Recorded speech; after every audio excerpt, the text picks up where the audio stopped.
Hello students, welcome to my class. Last lecture में हमने limited liability partnership start किया था। हमने उसके मीनिंग, फीचर्स और फॉर्मेशन कैसे होती है एलएलपी, इसके बारे में डिस्कस किया था। आज हम डिस्कस करने जा रहे हैं इनकॉर्पोरेशन ऑफ एलएलपी कैसे होती है। So let's start. ओके, सो बच्चों इनकॉर्पोरेशन का सबसे पहले मतलब होता है बच्चों रजिस्ट्रेशन। जब आप लिमिटेड लायबिलिटी पार्टनरशिप जो आपकी एलएलपी है इसको रजिस्टर करा देते हो रजिस्ट्रार ऑफ कंपनी के पास ताकि वो सेपरेट लीगल एंटिटी बन जाए। ओके, तो इसको बोलते हो आप इनकॉर्पोरेशन ऑफ एलएलपी। एलएलपी को इनकॉर्पोरेट करा देना। एक बार इनकॉर्पोरेशन हो जाता है तो एलएलपी को एक सर्टिफिकेट ऑफ इनकॉर्पोरेशन मिलता है जो इस बात का प्रूफ होता है कि आज से वो लीगली एग्जिस्ट करती है। बच्चों अगर इनकॉर्पोरेशन का क्वेश्चन आता है तो आप उसमें स्टेप्स बताएंगे कि एलएलपी की इनकॉर्पोरेशन में कौन से स्टेप्स होते हैं। अगर फॉर्मेशन आ जाए तो भी आप लिख सकते हो, रजिस्ट्रेशन और इनकॉर्पोरेशन एक ही होता है तो आंसर आपका यहाँ पे सेम रहेगा। बच्चों अगर आपको एलएलपी को इनकॉर्पोरेट करना है तो देखो करना कैसे है। मिनिस्ट्री ऑफ कॉर्पोरेट अफेयर्स का पोर्टल है, एमसीए की वेबसाइट है बच्चों, उस पे जाओ, वहां पे ऑप्शन आता है, वहां से हमें सारा ये इनकॉर्पोरेशन का काम करना होता है। पहली चीज तो ये। दूसरा, सारा काम होता है ऑनलाइन, मतलब इलेक्ट्रॉनिकली होता है, इसलिए जो सिग्नेचर होते हैं वो भी डिजिटली होते हैं। तो जितने भी हमारे डेजिग्नेटेड पार्टनर्स है, डेजिग्नेटेड पार्टनर्स कौन, वो पार्टनर जिनको लीगल कंप्लायंस की रिस्पॉन्सिबिलिटी दी गई है, तो वो क्या करेंगे, वो डिजिटल सिग्नेचर सर्टिफिकेट सबसे पहले अपना बनवा लेंगे, जिससे डिजिटली जितने भी साइन है वो वहां पे कर सकते हैं। तो पहला हमारा सबसे पहला मेन पॉइंट आएगा, डिजिटल सिग्नेचर सर्टिफिकेट ले लो डेजिग्नेटेड पार्टनर्स, ताकि हम आगे के स्टेप्स यहाँ पे कर पाए। अब सबसे पहले तो बच्चों डेजिग्नेटेड पार्टनर्स ने अपना डीएससी बनवा लिया। अब एक काम और करना है उनको, डेजिग्नेटेड पार्टनर अगर बनना है तो उनका अलग से उनको आइडेंटिफिकेशन नंबर चाहिए होता है।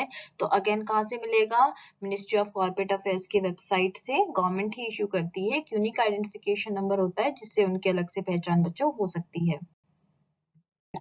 नेक्स्ट है रिजर्वेशन ऑफ नेम, हमने फॉर्मेशन भी पढ़ा था। एक सुटेबल नेम हमें रिजर्व करना होता है एलएलपी के लिए जो यूनिक हो, एग्जिस्टिंग कंपनी से रिजेम्बलेंस ना रखता हो। क्यों, क्योंकि एक की बैड रेपुटेशन दूसरे पे नेगेटिवली इम्पैक्ट कर सकती है, इसलिए कभी भी नाम सेम नहीं होने चाहिए एलएलपी की किसी एग्जिस्टिंग कंपनी या किसी और एलएलपी के साथ में।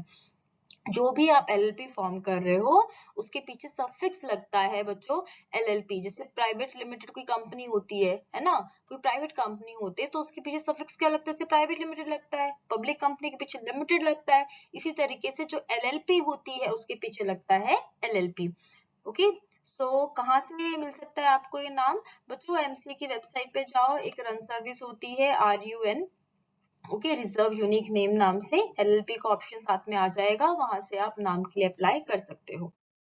Next is filing incorporation document. बच्चों एक बार नाम अप्रूव हो गया तो अब क्या काम करना है, हमें इनकॉर्पोरेशन डॉक्यूमेंट फाइल करने होते हैं आरओसी के पास में। बच्चों जब मैं आरओसी बोल रही हूँ समझ आया को, रजिस्ट्रार ऑफ कंपनीज के पास में हमें डॉक्यूमेंट ये देने हैं, और ये भी कहाँ पे होगा हमारे पास ऑप्शन, एमसीए के पोर्टल पे हमें मिल जाएगा।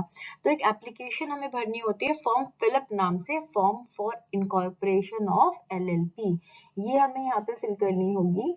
अब इस डॉक्यूमेंट में क्या होगा, इस पे डिटेल्स होंगी आपके एलएलपी की। सबसे पहले नाम होगा, कौन सी बिजनेस एक्टिविटी आप परफॉर्म करोगे एलएलपी के थ्रू, आपका रजिस्टर्ड ऑफिस एड्रेस होगा, डिटेल्स ऑफ पार्टनर्स, कौन से उसमें से डेजिग्नेटेड पार्टनर्स है उनकी डिटेल, और पार्टनर्स की कंसेंट। बच्चे ये सब चीजें तो हम यहाँ पे अब डिटेल देंगे, और उसके बाद में नेक्स्ट स्टेप में हम इनके प्रूफ भी सबमिट करते हैं। बच्चों अब डिटेल्स तो आपने भर दी, पर उन डिटेल्स को प्रूव करने के लिए आपको डॉक्यूमेंट्स भी यहाँ पे सबमिट करने होते हैं।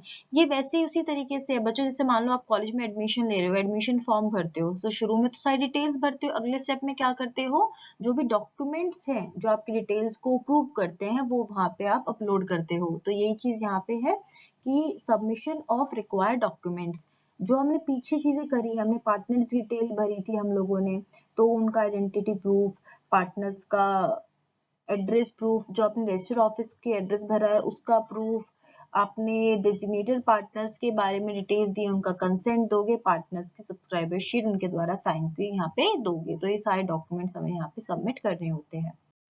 बच्चों आपने डॉक्यूमेंट अपने सबमिट कर दिए हैं, डिटेल सारी दे दी है, प्रूफ भी दे दिए हैं। अब क्या होगा, एप्लीकेशन आपकी जा चुकी है रजिस्ट्रार ऑफ कंपनीज के पास में। अब आपकी एप्लीकेशन को वेरीफाई किया जाएगा रजिस्ट्रार के द्वारा।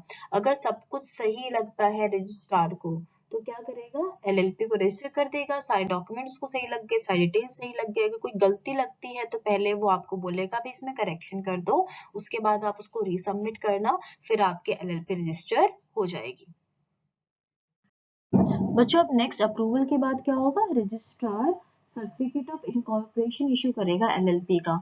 ये सर्टिफिकेट एक तरीके से बर्थ सर्टिफिकेट का काम करता है कि अब आपकी एलएलपी एग्जिस्ट करती है। इस सर्टिफिकेट में एलएलपी का नाम होगा, एलएलपी की आइडेंटिफिकेशन नंबर होगा, एक यूनिक आइडेंटिफिकेशन नंबर हर एलएलपी को दिया जाता है at the time of incorporation. और जिस दिन वो एलएलपी इनकॉर्पोरेट हुई है, जिस दिन से उसका एग्जिस्टेंस है, वो डेट यहाँ पे इनकॉर्पोरेशन सर्टिफिकेट में मेंशन होगी।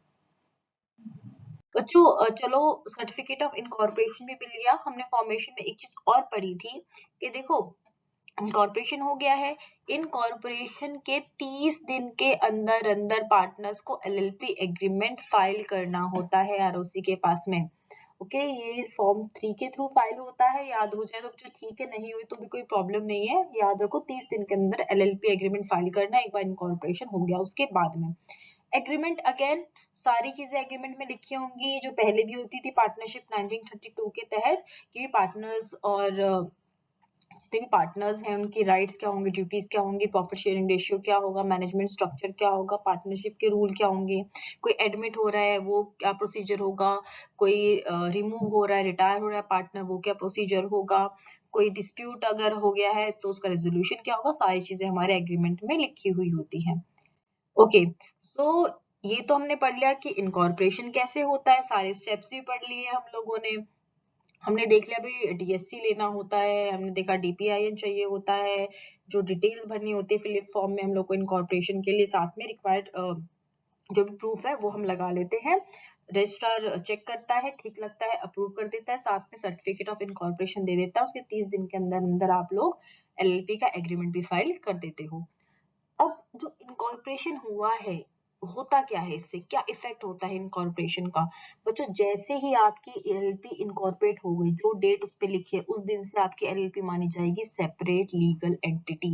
अब तक आप चीजें खरीद रहे थे अपने नाम पे कर रहे थे, लेकिन अब एलएलपी बन चुकी है, जो भी आप एसेट्स खरीद रहे हो एलएलपी के नाम पे खरीद सकते हो। ओके लाइबिलिटी एलएलपी के नाम पे होंगी, आपकी खुद की लाइबिलिटी, अगर आप पार्टनर हो तो आपकी खुद की लाइबिलिटी क्या हो जाएगी, यहाँ पे लिमिटेड हो जाएगी up to the contribution. Okay perpetual succession की पार्टनर्स के एडमिशन से, रिटायरमेंट से, इंसॉल्वेंसी से, अब एलएलपी पे कोई फर्क नहीं पड़ रहा, एलएलपी की अलग पहचान है तो उसकी परपेचुअल सक्सेशन है। यहाँ पे खुद से प्रॉपर्टी ओन कर सकती है एलएलपी, चाहे तो अब उसके पास कैपेसिटी आ गई है क्योंकि आर्टिफिशियल पर्सन बन चुकी है, तो किसी को स्यू भी कर सकती है, केस कर सकती है, या कोई एलएलपी पे भी केस कर सकता है। ओके सो ये होता है आपका इनकॉर्पोरेशन का इफेक्ट। देखिए बच्चा इतना आज इनकॉर्पोरेशन के लिए हो गया है। अगर इनकॉर्पोरेशन या फॉर्मेशन जो हमने पहले किया था इसमें से आपको कोई भी डाउट लगता है, कुछ समझ में नहीं आ रहा है पॉइंट, तो आप मुझे बता सकते हैं कमेंट सेक्शन में। इसके आगे हम नेक्स्ट वीडियो में कंटिन्यू करेंगे। That's it for today, thank you for watching and don't forget to subscribe for more such videos.